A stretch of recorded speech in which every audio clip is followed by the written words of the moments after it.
तो हमने इसकी पहली वीडियो में बेसिक स्टाइलिंग के बारे में देख लिया था। तो अब हम इसके बाद अपना जो वेब पेज की डिज़ाइनिंग है वो स्टार्ट कर सकते हैं। तो हमारा जो वेब पेज होगा उसमें अभी एक बहुत बेसिक सा होगा, जिसमें हम कुछ लिंक्स का इस्तेमाल करेंगे। मतलब हमने जो हाइपर लिंक बनाई थी वो वाली हम 2-3 हाइपर लिंक बनाएंगे जो हमारी नेविगेशन बार में होगी। नेविगेशन बार वो पेज के ऊपर में होती है जहाँ पे सारे के सारे दूसरे पेजेस के लिंक, मतलब दूसरे पेज पर जाने की लिंक, हमारी वेबसाइट में कितने पेजेस है वो सारी की सारी उसको मीनू या नेविगेशन मेन्यू बोलते हैं, या नेविगेशन बार, मतलब अब जो भी उसका उसको हम कहना चाहे, जो भी उसका उसको हम रिफ़र करना चाहे। एक तो हम उसमें वो पार्ट लगाएंगे और बस सिंपल हम अपना एक नेम लिखेंगे। लेकिन वो नेम बस हम सिंपल एक ऐसा नहीं बना देंगे, एक बस एक नाम लिख देंगे पेज के ऊपर। वो थोड़ा सा अलग तरीके से स्टाइल में लिखा जाएगा। तो इसीलिए मैं अभी इतना जो मैंने अभी तक लिखा है मैं उसको अभी मिटा देता हूँ। अभी इतना तो हमें जो क्या करना है हमें आ तो गया समझ में, तो अभी मैं इतना इसको पूरा मिटा ही देता हूँ। ये देखिए, इसको मैंने अभी मिटा दिया।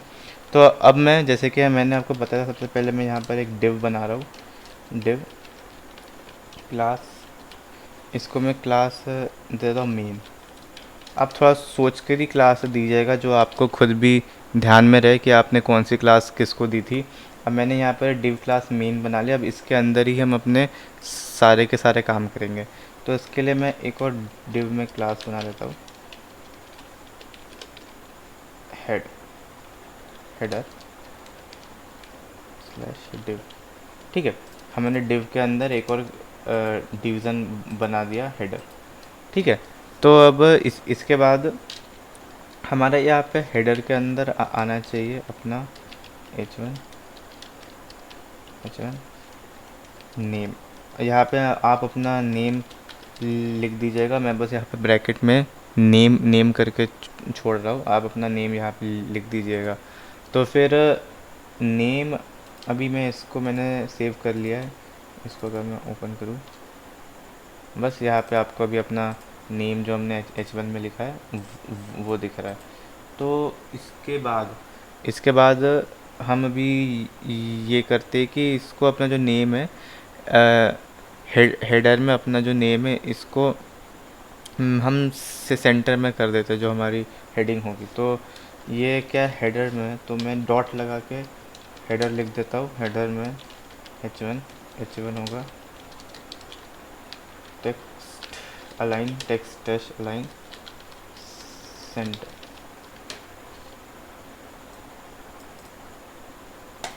ठीक है, हमारा नेम अब सेंटर में आ गया है। आपने ये देख लिया, सेंटर में आ गया है। तो हम एक काम करते हैं, हम अपने पेज को थोड़ा सा मतलब बोल्ड लुक देने के लिए हम पूरा का पूरा पेज को मैं ब्लैक बनाता हूँ अपने, मतलब पूरी की पूरी बॉडी को हम ब्लैक बना देते हैं और हम उस पर वाइट टेक्स्ट लिखते हैं। तो ऐसे में हमें थोड़ी और बातें समझ में आ जाएगी। तो इसके 2-3 तरीके, या तो मैं मेन डिव को ही हम ब्लैक कर देते हैं, बॉडी को नहीं करते, थोड़ा और अच्छा दिखेगा। अब मैं इसको ऊपर लिखता हूँ क्योंकि ये मेन का बैकग्राउंड कलर ब्लैक। ठीक है, मेन का बैकग्राउंड कलर हो जाएगा ब्लैक और इसका कलर, क्योंकि ब्लैक को तो ब्लैक दिखेगा नहीं, तो इसीलिए हमें इसका हेडर में कलर वाइट दे देना चाहिए। अगर मैं इसको रिलोड करूँ तो ये देखिए अभी वो से ऊपर का हिस्सा हुआ है, क्योंकि वो उसकी हाइट तो उतनी ही थी। तो अब मैं मेन तो हमारा वो हो गया है। अब उसके अलावा ये हमारा ब्लैक टेक्स्ट हमें पूरे का पूरे उसी को वो करना चाहिए, ब्लैक करना चाहिए। तो मैं एक चीज़ और करने वाला हूँ, मेन की हाइट, इसकी मैं हाइट, एक प्रॉपर्टी है हाइट 100%। मैं इसकी हाइट को 100% बना रहा हूँ।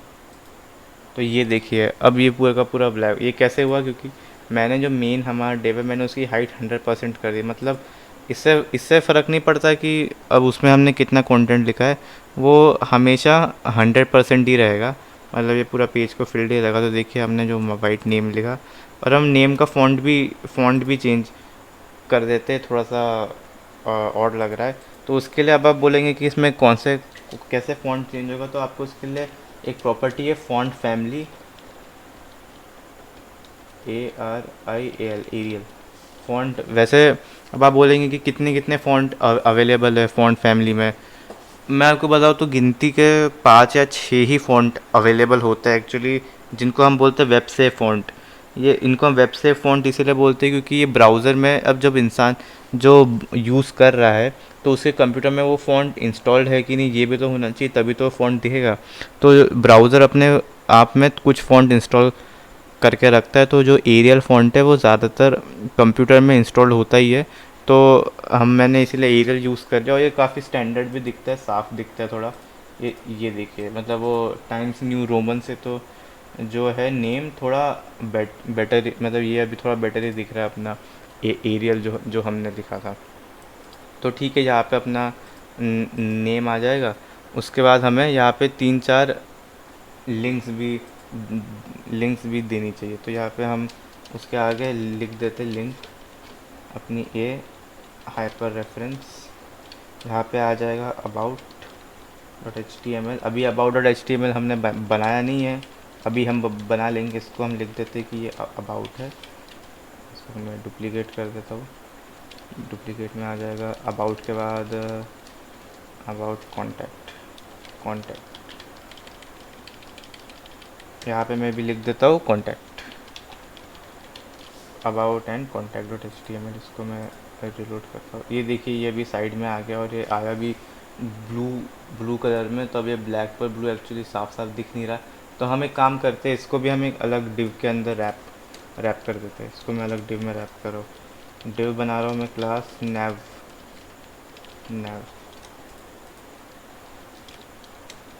Slash div. ठीक है, ये अपना डिव हो गया। अपनी ये नैव बार वाली, ये जो नैव है, मैं नैव को स्टाइल दे रहा हूँ NAV नैव। नैव होगा उसका बैकग्राउंड। नैव का पहले कलर कर लेते हैं। नैव को COL और कलर हो जाएगा नैव का वाइट। नैव का कलर अपना वाइट हो गया। सॉरी, यहाँ पे डॉट नैव डॉट क्लास डॉट नैव। नैव में भी यहाँ पे जो उसकी हाइपर रेफरेंस में नैव में भी ए वाला एलिमेंट हमें करना होगा। अब हो गया है ना, नैव में भी ए वाला एलिमेंट हमें सिलेक्ट करना। तब देखेंगे अबाउट आ गया, कॉन्टैक्ट आ गया। अब लेकिन इसके नीचे अंडरलाइन उतनी ठीक ठीक भी नहीं लग रही है, मैं यहाँ पे कर देता हूँ। अब आपको जो अंडरलाइन हटानी है ना, अंडरलाइन हमने तो दी नहीं थी। हमें उसको जो यू वाला टैग लगा के जिससे अंडरलाइन आती है वो हमने नहीं दी है, वो अपने आप आई है। तो अब तो हमें उसको हटा देना चाहिए। तो उसके लिए आपको करना होगा text dash decoration. Text decoration कर दीजिए नन। ये देखिए, टेक्स्ट डेकोरेशन कर दी मैंने नन। अब देखिए नहीं आ रहा। अगर मैं अबाउट पे जाऊँ तो about dot H T M L पहुँच जाता है। कॉन्टैक्ट पर क्लिक करूँ तो ये contact dot H T M L पर पहुँच जाता है ना। तो ये अपना नैव हो गया, और नैव को भी हम सेंटर में ही अलाइन कर देते हैं। Text align centre, text line, sorry, text align centre. Reload, एक सेकेंड। टेक्स्ट अलाइन, सॉरी मैंने यहाँ पर इन्वर्टेड कॉमा लगाना भूल गया था। Text align centre, actually align, align सिर्फ अलाइन वाली प्रॉपर्टीज़ में काम आएगी। नहीं सॉरी, ये अलाइन एक्चुअली ऐसे नहीं होता है। आपको इसको किसी डिव के अंदर रैप करना होगा। हालांकि एक तरीका और है कि मैं इस नैव की जो मार्जिन है उसको मैं लेफ़्ट से 50% कर दूँ। अगर मैं कर दूँ मार्जिन लेफ़्ट 50%, ये देखिए मार्जिन लेफ़्ट 50% मैंने कर दिया, लेकिन उससे ये ऊपर और नीचे आ गया। ये इसकी थोड़ी प्रॉब्लम है। तो मैं इसको फ्लोट प्रॉपर्टी लगा के देखते हैं। फ्लोट प्रॉपर्टी मैंने लगा दी, फ्लोट लेफ्ट। इसको एक्चुअली ना हमें अगर करना है ना, तो हमें इसको सही मेथड से ही कर देते हैं। हमने तो ए हाइपर रेफरेंस में तो लगा दिया, लेकिन हम इसको एक लिस्ट में भी रैप कर देते हैं। इसको मैंने एक लिस्ट लगा दी, LI /LI। ठीक है, इसको भी मैं LI में रैप कर देता हूँ। LI हमारी ये हो गई LI वाली लिस्ट। अगर ये थोड़ी एक एक्स्ट्रा इन्वर्टेड कॉमा लग गया, LI, इसको रिलोड, तो ये देखिए 2 पॉइंट तो आ गए। अब मुझे इसको इसको हमें अब करना है कि सेंटर में ही करना है ना। पहले सेंटर में करने से पहले वो जो ऊपर और नीचे आ रहा है हमें वो नहीं करना है। तो इसके लिए हमें करना होगा nav डॉट nav में जो ए एलिमेंट है उसका, nav के अंदर जो ए एलिमेंट के अंदर जो लिस्ट है, एक्चुअली आप लिस्ट को ना आप एक काम करिए, इसके बाहर ही रैप कर दीजिए। वो सही सही तरीका ना उसके बाहर ही लिखना होता है।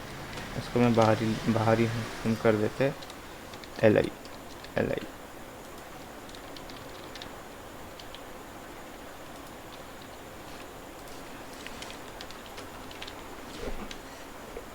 LI को हमने इसके बाहर लिख देते हैं, LI स्लैश LI लाई लाई दोनों हमने उसको बाहर कर दिया। ठीक है, अब nav के बाद हमें जो अगले हमें LI फ्लोट, इसको मैं फ्लोट करवाना है, फ्लोट LEFT लेफ्ट। हाँ, अब ये देखिए, अब मैंने किया क्या, वो अभी हम समझ लेते हैं। मैंने क्या किया, उसको लिस्ट, एक्चुअली लिस्ट क्या होती है, वो जो बुलेटिन वाली जो लिस्ट आती है ना LI, वो वाली लिस्ट है। लेकिन मैंने क्या किया, जो लिस्ट थी उसको लेफ़्ट में फ्लोट करा लिया। फ्लोट कराने का मतलब होता है कि जैसे कि हमने स्पैन वाली चीज़ देखी थी कि स्पैन किसी भी चीज़ को नीचे की साइड नहीं करता, वो लेफ़्ट में आता जाता है। तो ये फ्लोट लेफ़्ट करवाने से हम किसी भी चीज़ को नीचे आने की जगह हम उसके जो राइट साइड में जो जगह होती है, मतलब वो लेफ़्ट साइड में ऐसे जंप कर जाएगा। आप अभी इसको ऐसे ऐसे ही समझ लीजिए कि वो ऐसे में वो लेफ़्ट साइड में आ जाएगा। अब उसके बाद हमें तो उसको सेंटर में अलाइन करना था। तो मार्जिन लेफ़्ट हमें 50% की कोई रिक्वायरमेंट नहीं है। अगर मैं इसको हटा के देखूँ, ठीक है, मार्जिन लेफ़्ट की कोई रिक्वायरमेंट नहीं थी। अब मैं जो nav है, अगर मैं इसकी मार्जिन, इसका मैं अलाइन में एक्चुअली होता ही, इसके सबसे पहले हमें विथ सेट कर लेनी चाहिए डॉट nav की। वो विथ कम होने के कारण वो ऐसा हो रहा है, nav विथ 100%। अब ये पूरे पेज में इस स्ट्रेच हो जाएगा। हुआ नहीं है क्योंकि उसमें से कुछ स्ट्रेच होने जैसा था नहीं। लेकिन अगर मैं इसको अब करूँ टेक्स्ट अलाइन सेंटर, यहाँ पे आप टेक्स्ट अलाइन इसकी जगह आप लिख दीजिए margin left is equal to 50%। इसको आप, सॉरी, इज इक्वल टू थोड़ी आएगा, इज इक्वल टू नहीं आएगा, ये आएगा। इसकी जगह नहीं, आप इसको लिस्ट में आ जाएगा, लेकिन वो ऊपर और नीचे की साइड आ रहा है। एक सेकेंड रुक जाइए। इसको ना मैं उसको एक्चुअल में पूरी की पूरी मेथड से ही हमें इसको ट्राई करना होगा। वैसे एक तरीका और है, एक सेंटर टैग भी आता है। हालांकि सेंटर टैग का इस्तेमाल बहुत ज़्यादा अभी ही हुआ है। सेंटर टैग, अगर मैं सेंटर टैग लगा दूँ तो फिर उसको उसको अभी हम देखते हैं कि इसमें दिक्कत क्या है। वो मतलब मेरे को पूरी की पूरी मेथड से आपको बताना होगा। थोड़ा सा लेंदी हो जाएगा, थोड़ा सा डिव में और चीज़ें हमें इंक्लूड करनी पड़ेगी। तो ठीक है, हमारा एक तो 2 पेज का नेविगेशन बार तो बन गया, अबाउट और कॉन्टैक्ट। ठीक है, अब अभी और अबाउट और कॉन्टैक्ट पेज अभी हमारे पास है नहीं। तो अभी मैं हेडर को अभी यही कंप्लीट करके, अभी हम हेडर को यही छोड़ के हम नेक्स्ट वाला करते हैं, डिव बना देते हैं। डिव की क्लास बना लूँ मैं कंटेंट,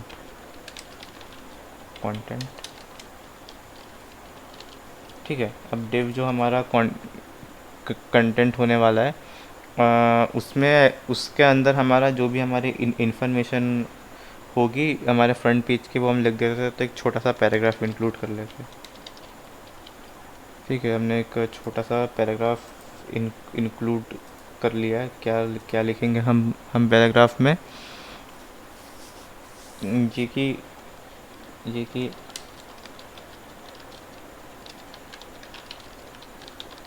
बस हम इतनी इन्फॉर्मेशन लिखते हैं। ये वाइट होगा इसलिए हमें दिखना नहीं, तो हमें कंटेंट के लिए भी मैं आपको स्टाइल लगा दूँ dot content.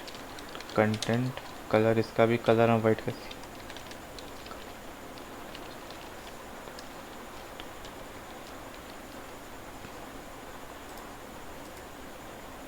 I am a young coder. ये देखिए, ये उसी के बाद आएगा क्योंकि हमने वो फ्लोट वाली प्रॉपर्टी लगा लगा रखी थी, इसीलिए सर उसको मैं सेंटर टैग को मैं भी हटा देता हूँ डिव क्लास नेम के अंदर। तो इसको मैंने रिलोड किया, डिव क्लास फ्लोट लेफ्ट, अभी मैं इसको हटा दूँ।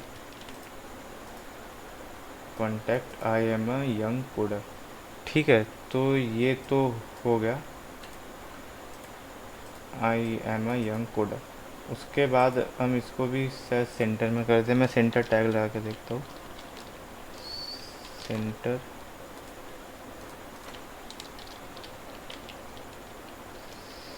सेंटर और सेंटर। इसकी विथ भी हमें पहले 100% करनी होगी, तो ठीक है, पैराग्राफ की विथ 100% ही होती है, तो ठीक है। I am a young coder, centre में आ गया, अपना नेम आ गया और अपनी 2 नेविगेशन बार आ गई, ठीक है। अगर मैं अबाउट पर जाऊँ तो कुछ नहीं आता, कॉन्टैक्ट पर जाऊँ तो अभी हमारा पेज को डिज़ाइन करना बचा है। लेकिन उसके पहले हम यहाँ पर एक छोटी सी इमेज अगर हम लगा सके तो अच्छा रहेगा। तो उसके लिए हमें पहले एक इमेज की रिक्वायरमेंट होगी। यहाँ पर एक इमेज हमने पुरानी वाली थी, हम उसी को यूज़ कर लेते हैं। हालांकि थोड़ी अजीब लगेगी वो इमेज इसमें, लेकिन हम सैम्पल के लिए देख लेते हैं। फॉर एग्जांपल, अगर आपको I am I young coder से पहले अपनी इमेज लगानी है तो उसके लिए क्या होगा, हम सेंटर टैग के बीच में लगाते हैं क्योंकि हमें इमेज भी तो या I am I young coder के ऊपर ही चाहिए। तो मैंने इमेज लगा दी, उसकी मैंने सोर्स कर ली। इमेज की सोर्स हमारी हो जाएगी इमेज हमारी सोर्स हो जाएगी इमेज। बस image I M A G image dot JPEG, ठीक है। इसको मैं रिफ्रेश करता हूँ, I M A G image dot JPEG. अब आ जाएगा, अब आ गया इमेज डॉट जे पैक आ गया। और इसकी मुझे, इसको हम एक सिंपल एक स्क्वायर बना लेते हैं। तो उसके उसके 2 तरीके थे। अब यहाँ भी विथ वगैरह लिख सकते हैं, लेकिन अभी जब हमें CSS वाला कंसेप्ट हमें देखना है तो उसके लिए मैं यहाँ पे एक के लिए भी क्लास बना लेता हूँ, मतलब प्रोफाइल अंडरस्कोर पिक। मान लो कि आपका प्रोफाइल पिक होगा, तो मैं इसको अभी क्लास, हमारी क्लास क्या है, डॉट प्रोफाइल पिक। हमारा प्रोफाइल पिक में आ जाएगा width is equal to, sorry width, यहाँ पे आपको क्या करना है, विथ मान लेते हैं हम 200 पिक्सल। और ये सेम चीज़ उसकी हाइट के लिए भी हो जाएगी, तभी तो वो स्क्वायर बन जाएगा। हाइट और उसकी हाइट, ये देखिए अब वो एक स्क्वायर में आ गया। अगर ये आपकी इमेज होती तो ये यहाँ पर आपका फ़ोटो दिखता, आप अपनी इमेज लगा दीजिएगा। तो ये अपनी वो हो गया। अब इसके इसके बाद हमें जो जो चीज़ करनी है वो है, हमें दो पेजेस बनाने हैं, अबाउट और कॉन्टैक्ट के। अभी तो ये नॉट फाउंड दिखा रहा है, तो हमें एक दो दो नए पेज हमें एक तो डिज़ाइन करने होंगे, और इसमें भी थोड़ी सी फॉर्मेटिंग की रिक्वायरमेंट है। तो अभी आप इतना कोड करने के बाद हम नेक्स्ट वीडियो में देखते हैं कि वो कैसे करना है।